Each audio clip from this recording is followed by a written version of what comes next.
intentar acercarse al narrador, tener algo con el narrador, y el narrador no lo acepta porque se sigue autoflagelando, o sea, no acepta que realmente no hubo un rechazo, sino que pasó algo diferente al rechazo y se sigue autoflagelando. Lo menciono porque es que es tan típico. O sea, luego igual pasa otra cosa. Claro, pero digo, sí, claro, luego viene la segunda parte 20 años después, pero en esta parte es la que quería quedarme, porque me parece una escena realmente muy, pues que he escuchado varias veces cosas parecidas. Lo que pasa es que tú la conceptualizas y la teorizas. Sí, gracias por esa pregunta. Yo sí creo que aquí sí vale la pena hablar de los deseos de Año Nuevo y todo, porque para mí los deseos sexuales son deseos sociales, entonces para mí es como inseparable. Y lo que decía Aloncho de, bueno, hay una escena como es el inicio de lo que básicamente el narrador, cuando tiene las 12 uvas, él no sabe qué pedir, le parece, 12 deseos le parece demasiado. Entonces él empieza a decir, bueno, que mi papá se mejore, porque no hemos hablado, mi papá, bueno, tiene un brote psicótico, tiene un brote de manía, tiene diagnóstico de bipolaridad, etc. Entonces esa escena de Año Nuevo pasa luego de todo esto. Y él, después del segundo deseo, tipo que mi papá esté bien y luego que haya plata, ya no sabe qué pedir y queda en blanco. Y yo sí creo que eso pasa mucho, que uno a veces no sabe qué desear. Y pues ahí por un lado creo que en un país y en un orden social, político, económico como el nuestro, muchas veces los deseos, entendidos los deseos como lo milagroso, o sea, como lo que se pide al cielo, en verdad son necesidades básicas. O sea, cuando uno escucha a la gente pedir los deseos, pide salud, casa, educación, sí que son como necesidades básicas. Y lo que pasa con, muchas veces con sexualidades disidentes, es que el deseo sexual, al no ser concretado por las razones que sea, se empieza a volver una necesidad, ¿sí?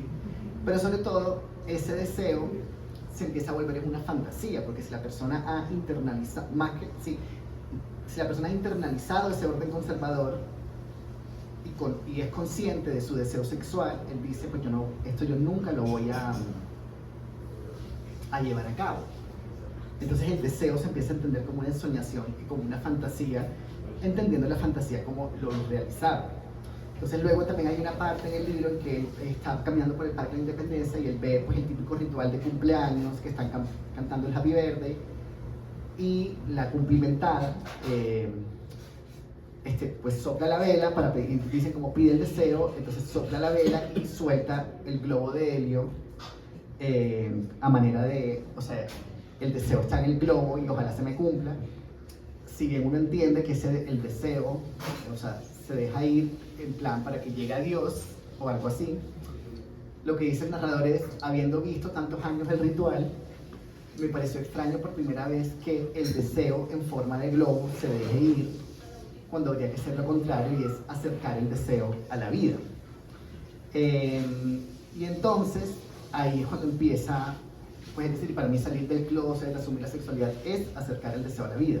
Lo que pasa es que una cosa es salir del closet y otra cosa es disfrutar el sexo. O sea, pasa mucho tiempo desde que uno sale del closet ya a verdaderamente tener un buen polvo. O sea, yo creería que no es tan fácil. Entonces en esta escena que cuenta Aloncho, pues lo que pasa es que él ve a un man que le parece guapísimo, hermoso en la discoteca, y lo empieza a desear de esa manera fantasiosa, o sea, como este es un man con el que nunca voy a poder tocar, digamos, y él, sorprendido, se da cuenta que el man se le empieza a acercar. Entonces él empieza, pues como la reflexión es como el miedo y la alegría que explotan cuando lo que uno desea se acerca. Y pues terminan eso, yendo a la casa, etcétera, etcétera. Entonces Rafa está muy cansado, entonces se va a dormir y él piensa, en verdad no me desea, entonces entra como en un relato como de marica indeseado, pero cuando Rafa va y le dice como, bueno, ya ahora sí, ya descansé, ya tiremos, él se echa para atrás, o sea, es un miedo que le gana el deseo. Y yo más que homofobia, yo diría que es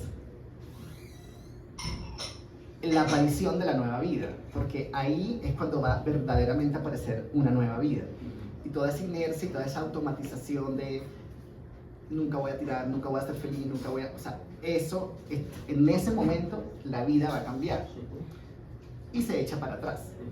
Pero luego se ven muchos años después, ya cada uno ha tenido su vida y pues el encuentro, este capítulo se llama Éxtasis y es como una alabanza de un buen polvo.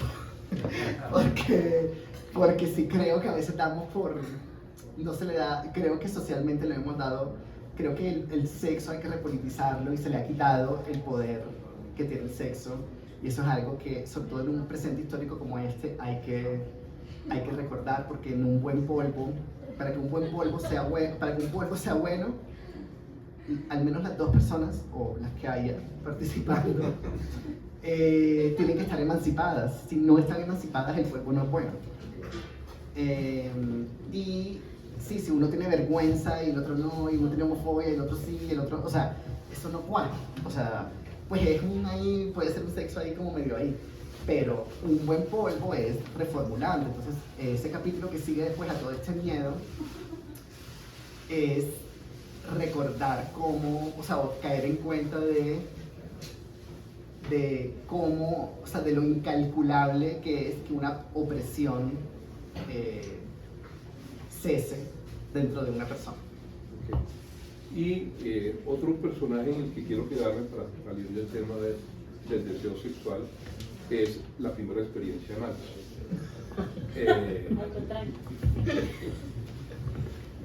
No, esto realmente me parece de lo más importante que tiene la novela, porque aquí se conjugan una serie de factores políticos que hace un rato te dije, hay otro tema aparte del que quiero que hablemos, que es el Caputo actual, y es que el Caputo actual está cada vez más politizado, cada vez está más metido en el activismo político y en la concientización política.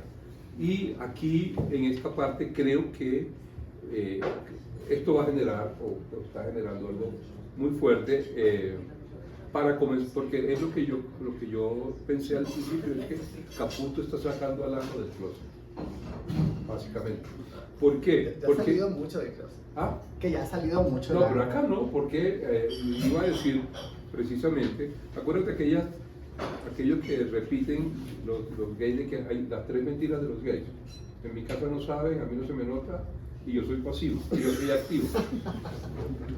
Y yo soy activo. Y precisamente en ese considerarse activo es que yo digo que el ano no está. Claro. ¿Ves? Porque hay una negación total a este tipo de placer, o admitirlo públicamente, ¿ves? Porque el machismo y la tradición y todo, o sea, todos quieren mostrarse porque hay una vergüenza de la pasividad, básicamente. Entonces, y creo que esa vergüenza ya está cambiando, como tú lo has dicho, pero creo que esto va a ser un apoyo, un golpe, como para sacarlo del todo del closet. Bueno, qué bien, pues sí, en el libro hay una historia, llamémosla como una historia personal de la penetración, que es una historia de la homofobia. Ese puede ser un buen título de una novela. Historia personal de la penetración. Así se iba a llamar, es un capítulo, pero le puse otra historia del deseo porque, bueno. Entonces, bueno, en este encuentro con ese chico Rafa, ellos se vuelven a ver como 20 años después.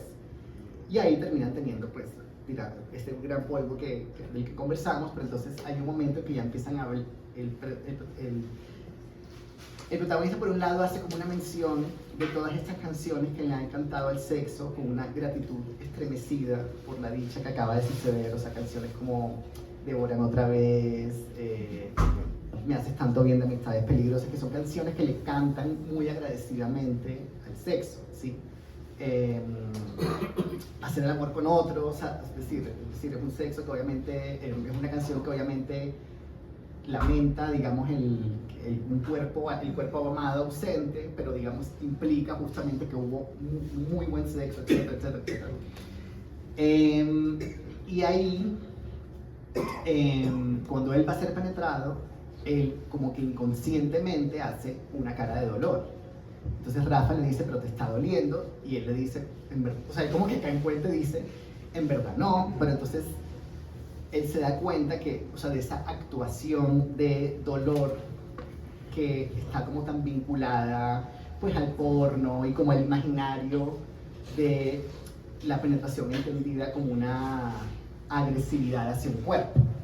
Entonces él ahí empieza como a contar como las historias de la penetración y hay una primera imagen de penetración que sí es una imagen, o sea, la imagen homofóbica total, que es la del, o sea, literalmente la del culo reventado, o sea, la del culo ensangrentado por la penetración, y cómo eso lo empieza como a trabajar, digamos, y como experiencia, luego entra también, bueno, hay toda una línea escatológica en el libro también, o sea, como una permanente reflexión sobre la mierda, y ahí entra también como la reflexión como del posible asco que puede dar eso, que salga sucio, que no sé qué. Entonces es como cómo va cruzando ese tipo de taras sociales hasta llegar a verdaderamente disfrutar pues el sexo anal. Pero sobre todo entonces hay una parte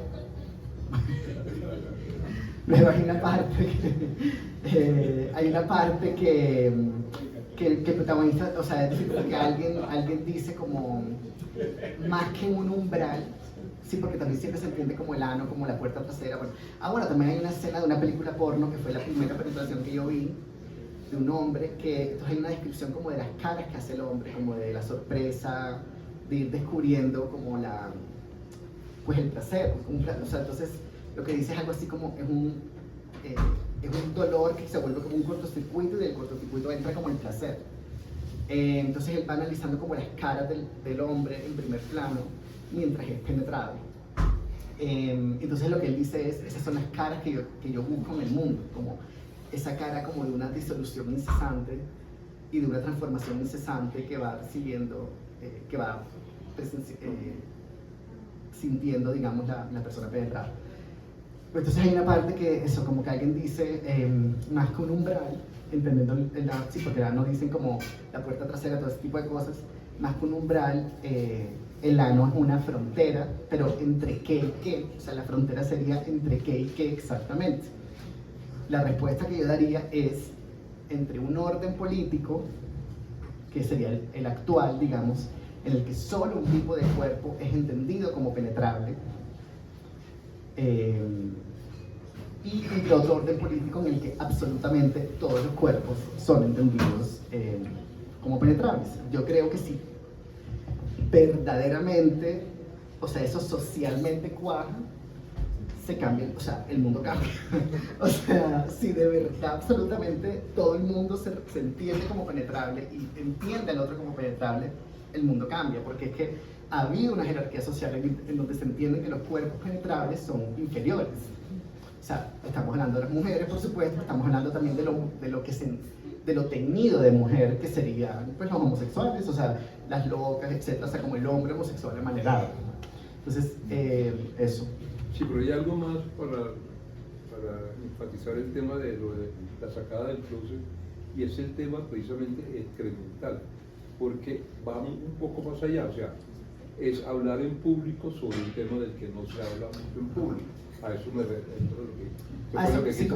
Sí, entre otras cosas, porque precisamente cuando tu paisano, que se me olvida, realmente me acaba de olvidar el nombre. ¿Qué paisano? Pami, el político. ¿Roberto Gerlain? No, Roberto Gerlain, perdón. Cuando Roberto Gerlain salió con el cuento excremental, con ese adjetivo, como que cambió un poco el discurso, o cambió el discurso, porque ya no era un tema de la relación anal, anual, puede ser anual, mensual, diario, ya no es el tema, sino ya es el tema excremental. Mínimo semanal. Eso fue lo que sí. quise decir. Bueno, entonces hablemos sí de lo escatológico, porque entonces lo escatológico en el libro empieza como un accidente, y es que, bueno, yo no estoy de acuerdo con cuando tú dijiste que Margui es arribista. Para mí Margui es aspiracional. No, para mí Margui es horizontal, o sea, es decir, Margui es una empleada, es la empleada, pero es la que, para mí es como el bufón de la corte, que está como más periférico y tira la bomba de la verdad y es como el niño que dice el emperador está desnudo. O sea, es como la que tira la bomba de la verdad, no solo los niños, sino la abuela. O sea, es decir, es una empleada que se horizontaliza y no está como, digamos, sometida a ningún tipo como de la jerarquía que la abuela quiere como reproducir en la casa. Entonces, la mierda entra en el libro por accidente cuando ella dice, yo no voy a lavar este calzoncillo. Entonces resulta que es que el narrador, como todavía es niño, no se sabe limpiar bien. Entonces entra toda esta discusión como de, ya estás muy grande, como así que no te sabes limpiar bien, como así que dejas la mancha en el calzoncillo, bueno, como que entra toda esta cosa. Y la abuela le pide al hermano del narrador que le enseñe a limpiarse allá abajo, así como se dice, ¿no? Que le enseñe a limpiarse. Y el narrador, el hermano como que le dice, no, pues mira, coges el jabón, te lo pasas y ya está. Y el niño lo que piensa es que tiene que pasarse el jabón. Entonces como que se pasa el jabón queda sucio. Y el narrador dice, el hermano dice como no seas bruto, no entendiste, y tira el jabón por la ventana, cae donde el vecino. Y más adelante en la noche entra un grito por la ventana y es alguien que dice, ¿quién fue el marica que se metió un jabón en el culo? Y entonces el niño queda como que no entiende la asociación, o sea, entonces ahí entra la mierda también como injuria. O sea, se pasa del accidente a la injuria. Luego en el brote psicótico del padre, él trae muchos perros, porque bueno, el padre es migrante, como hablábamos, y en el brote de manía que tiene, él decide como emular el campo italiano. Entonces, llena la casa de perros, de mirlas, de mata, de tierra, etc. Entonces los perros empiezan a hacer popó en la casa, entonces es como que la casa se empieza a llenar de mierda, que es como una alegoría o una personificación de todo lo que está pasando en la casa. Y así, luego hay es decir, como que hay una línea escatológica y luego está una parte que fue uno de mis fragmentos favoritos, que es el bololó barrial, que son como estas peleas, las peleas que se forman con los vecinos, que en la costa llegan pues unos tenores escatológicos verdaderamente impactantes. Entonces ahí como que la reflexión es de cómo uno es tan libre sin saberlo muchas veces. Entonces cuando llega una vecina y trata de ridiculizar a alguien diciéndole algo tipo, ay, tu esposo es marica, no sé qué, entonces, o sea, cómo sale una cosa muy emancipada que entran como a reivindicar ese tipo de sexo y entonces lo que el narrador dice es como que le conmovía como lo libres que eran sin saberlo, pero también lo conservadores que podían ser sin saberlo también. Pero entonces y luego entra el momento del sexo anal, que es sobre todo como el asco, que él se refiere como a un amante, como que era asquiento hasta la virginidad, porque era como esta cosa de, pero te limpiaste bien, pero te limpiaste bien, sí, entonces como que se empieza a volver esta cosa como que paraliza. Hasta que un amante le dice, como que él está como tan autoconsciente de si está sucio, si está limpio, si no sé qué, que el amante dice, ay, no importa, sigamos, y eso lo ayuda como a salirse como del asco. Entonces es un libro que también yo diría que cuando Mariana Enríquez dice que también es sórdido, yo entiendo la sordidez como una suspensión del asco, como que no existe el asco y entremos a mirar, o sea, y entremos como a pensar qué pasó.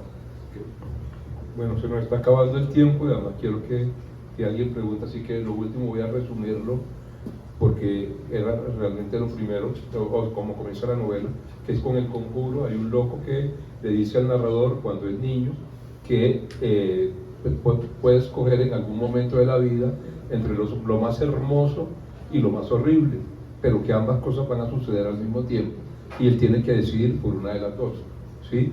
Y este primer párrafo de la novela termina diciendo, esta es la historia de esa elección, más o menos, y efectivamente para eso se nos cuenta toda la novela, y eso se nos olvida, aunque el narrador lo recuerda un par de veces, pero eso se nos olvida con tantos temas que nos va dejando, y llega a las últimas páginas, básicamente, y llega por una cosa muy interesante, una historia muy bonita, y es que el narrador se levanta un tipo mayor en el edificio en el que vive, y ese tipo le regala una planta de plástico, y se lleva esa planta de plástico para la casa, y después de 20 años la planta de plástico da una flor de verdad. O sea, de una mata de plástico nace una flor de verdad. Y él va a averiguar cómo eso, y la dueña de la tienda que lo vendió le dice, el dueño de esa planta tiene que trasplantarlo a la tierra, y en ese momento va a entrar en un umbral. ¿Ves? Entonces todo como que se nos va acercando allá hacia el final, cuando el narrador efectivamente planta la flor, entra en un umbral, así como la idea como de Alicia en el País de las Maravillas, entra por allá y encuentra una voz que lo va guiando y que le va preguntando todo el tiempo qué es lo más bello, pero pues él sigue preguntándose hasta dónde quiere saber qué es lo más bello. Pero ahí pasa una cosa que me llama la atención también. Ahí habla de un lugar en Barranquilla, que aquí creo que solo 2 personas deben saber, que se llama Caño Dulce. No sé qué es Caño Dulce, pero según la descripción que hace Caputo, pues me suena como a un rip current, que es eso que llaman mar de resaca. Ajá. Que además es una de las corrientes más peligrosas que tiene el mar, ¿no? Es un sitio en el mar que en el libro no lo dice nunca, pero pues entendí que era eso. Una persona comienza a caminar y va y se mete kilómetros enteros y de repente cae por completo y el mar lo absorbe. Es un sitio realmente es una corriente muy peligrosa. Y cuando el narrador comienza caminando hacia el mar, de allá surge un cuerpo alucinante. ¿Ves? O sea, de lo más peligroso surge lo más hermoso. Y es lo más hermoso porque en ese momento está sucediendo un atardecer tan impresionante que incluso el cuerpo hermoso queda alucinado con esa belleza, pero el narrador no. Entonces ahí uno comienza a preguntarle, esto es lo más bello, esto es lo más hermoso que quiere encontrarse el narrador. Al menos esa fue la interpretación y la manera como comencé a entender eso. Pero ahí no termina la novela.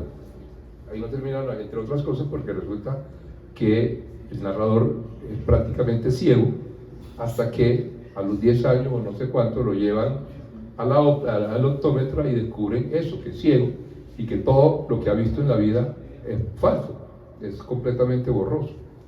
Y esto vuelve, él lo menciona justamente en este momento, o sea, no al inicio de la novela, sino en este momento.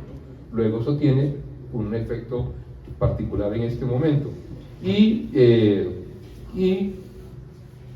el tipo le sigue preguntando qué es lo más hermoso, qué no es lo más hermoso, y de repente el narrador recuerda aquel polvo histórico que tuvo con Rafa, y eso es lo que piensa, un polvo histórico. Ves, como que el sexo mucho más allá, o sea, no es el amor, no es lo más hermoso, no es esto, sino un polvo histórico, más o menos. Entonces, eso, y con eso cierro. Si alguien tiene preguntas. Yo quisiera decir, sí. No, es para ti. Ya. ¿No? Ok. Sí, bueno, entonces, todas las últimas partes de o sea, es decir, esto que contaba Loncho, a ver, o sea, yo creo que la pregunta de que cuál es la visión que le regala el loco, queda, o sea, es decir, se puede interpretar de muchas maneras, sí. Pero sobre todo creo que ahí se junta como la idea del deseo sexual y del deseo social, porque digamos como que las mismas palabras que utiliza el narrador para describir ese cuerpo con Rafa, lo utiliza para describir un momento en el que es una fiesta, en el que todo el mundo, es como decir, como si fuera un año nuevo, pero los deseos, en lugar de pensarlos uno pide el deseo en voz alta y alguien del público trata de cumplirlo. Entonces como que alguien, entonces alguien dice, no, una casita, bueno, ¿quién tiene acá una casa? Entonces, o sea, como que tratan como de cumplir el deseo. Y ahí entonces la anfitriona de la fiesta le dice a él como, bueno, ¿y cuál es tu deseo? Y ahí entra otra vez esta cosa de no saber qué desear hasta que finalmente desea algo. Pero bueno, todo lo que contaba Loncho es, bueno, eso sí es una historia como muy autobiográfica, y es que a mí me descubrieron que yo tenía una miopía muy alta como a los 10 años. Y cuando fuimos, porque en el colegio de repente se volvió obligación para la matrícula el examen del optómetra. Entonces cuando se volvió obligación, pues me llevaron al optómetra y el señor dijo como,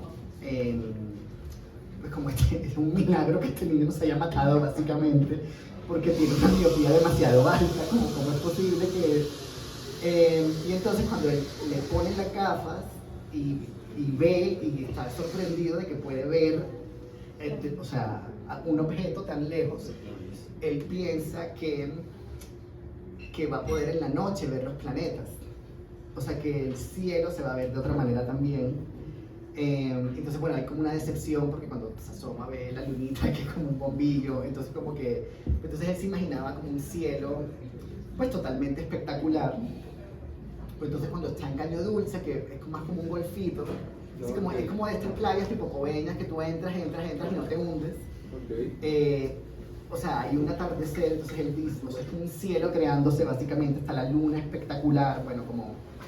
Y aparece un chico que a él le parece hermoso, entonces él dice cómo es posible que la belleza de un cuerpo logre eclipsar como la belleza de un cielo creándose, y ahí entra como una reflexión sobre la belleza. Pero diría que esa visión que le ofrece el loco al principio del libro, es decir, yo creo que se podría interpretar además como sobre todo si fue una visión bella, si fue la visión más hermosa, si fue la visión más terrible, si fue... O sea, como que se podría interpretar, yo tengo mis interpretaciones, pero sí creo que queda como más abierto. Ok. Preguntas, dudas, aclaraciones, el deseo. Ale. Yo no he leído toda la novela, pero empecé a leerla y hay algo que me parece precioso, Giuseppe, y es la voz. Cómo la logras, y es una voz en el inicio, por lo menos de lo que yo llevo de la novela, muy tierna y entrañable, que creo que es algo que además en esta conversación ha estado muy presente, porque igual eso va y viene, ¿no? Como una ternura que oscila entre el humor y la tristeza, puede ser la nostalgia. Y quisiera, si se puede, que nos leyeras una parte que a ti te gusta mucho. Leemos el primero. Sí. Ay, bueno, gracias por eso. Pues entonces el ofrecimiento. Bueno. Este es el primer fragmento. Bueno, eso no hablamos, pero bueno, el libro está fragmentado, o sea, son 463 fragmentos, que para mí son, porque claro, muchas veces el fragmento se entiende como un texto rodeado de silencio, rodeado de vacío, y para mí en esta novela yo lo veía como lupa, porque muchas veces como en las estructuras narrativas convencionales, tipo inicio, desarrollo, nudo, desenlace, puntos de giro, se pierden como intensidades, y yo creo que una sola escena tiene muchos momentos de intensidad, o como una conversación y llamemos un combate dialéctico, que hay varios combates dialécticos en el libro, por ejemplo cuando el narrador habla con un novio, que discuten situaciones, o sea, como lo de la felación que hablábamos, etcétera, que el novio le dice como, tú estás totalmente delirante, o sea, esto es enfermo, sí, como ese tipo de combates dialécticos, para mí son como momentos de ponerle la lupa como a una idea. Y entonces, bueno, dice así: en el tiempo más deseante y difícil de mi vida, a orillas de un río perezoso, un loco me dijo una noche: te quiero dar el regalo de una visión, pero vas a tener que escoger, o lo más absolutamente hermoso que podrás ver jamás, o lo más absolutamente terrible. La voz me llegó con su eco, y mientras yo pensaba qué decidir, el ofrecimiento se repetía: tienes que escoger lo más hermoso o lo más terrible. Primero traté de imaginar qué podría ser lo más bello que vería para siempre, qué cara o qué cuerpo descansado, qué forma del cielo astronómicamente inédita, qué éxtasis, qué animal nuevo o qué monstruo divino, qué hora o qué dignidad, qué vida. Y me pregunté, por supuesto, qué podía ser lo más terrible que vería hasta el final, qué cara o qué cuerpo o qué forma del deseo destrozándose, qué miedo o qué pus, qué violencia desmembrante, qué arrasamiento o qué oscuridad política. Ambas visiones sucederán al tiempo, me dijo el loco. Si ves una, te perderás de ver la otra. Piénsalo. Esta es la historia de mi respuesta y de todo lo que vi.